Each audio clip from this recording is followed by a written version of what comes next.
Imaginez pouvoir voyager virtuellement dans le corps humain et assister à un phénomène surprenant et pourtant relativement fréquent. En effet, vous êtes à présent face à un cœur atteint d'un trouble du rythme appelé fibrillation auriculaire. En cas de fibrillation auriculaire, le cœur se met à battre irrégulièrement. Dans notre cœur, ce trouble du rythme cardiaque favorise la stagnation du sang et l'activation de certains agents qui y circulent. Par exemple, ces plaquettes sanguines. Ces plaquettes s'activent et s'agrègent, comme vous le voyez pour l'instant. Elles libèrent alors une série d'agents, appelés entre autres facteurs de la coagulation.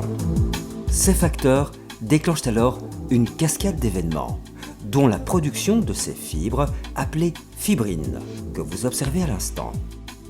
Ces filaments de fibrine, tels les mailles d'un filet, piègent alors des globules rouges et d'autres plaquettes encore. Un amas grossit et vous assistez à présent à la formation d'un caillot stable et résistant. Tout ceci s'est déroulé dans les cavités du cœur.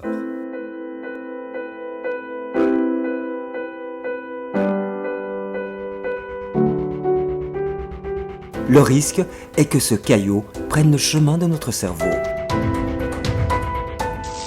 Il bloque la circulation et entraîne un accident vasculaire cérébral ou thrombocérébral.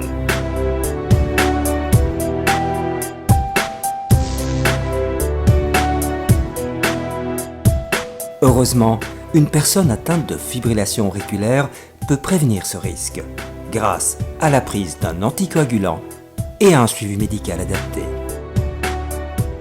Et précisément, outre les médicaments, la chirurgie, quel accompagnement le Centre de cardiologie de l'hôpital universitaire de Liège pourra-t-il proposer aujourd'hui et demain à ses patients ? Donc le service de cardiologie proposera l'accès à l'innovation technologique au sens propre du terme, par exemple des nouvelles techniques d'imagerie qui permettront de mieux diagnostiquer les lésions cardiovasculaires, l'accès aux techniques interventionnelles innovantes en cathétérisme cardiaque, par exemple l'implantation de valves par voie percutanée, c'est-à-dire par un accès qui est beaucoup moins invasif que conventionnellement. Et puis l'accès aux thérapeutiques innovantes, des thérapies qui sont dites ciblées, plus personnalisées, qui vont traiter essentiellement certaines parties qui sont malades de votre corps.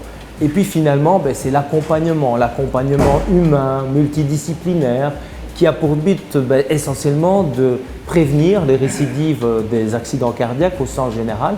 Et puis peut-être un jour, on arrivera à aller même atteindre ce qu'on appelle les risques dits résiduels qui actuellement, on ne sait pas bien les prendre en charge. Et ces risques dits résiduels, si on arrive à les mettre proches de zéro, on aura tout traité.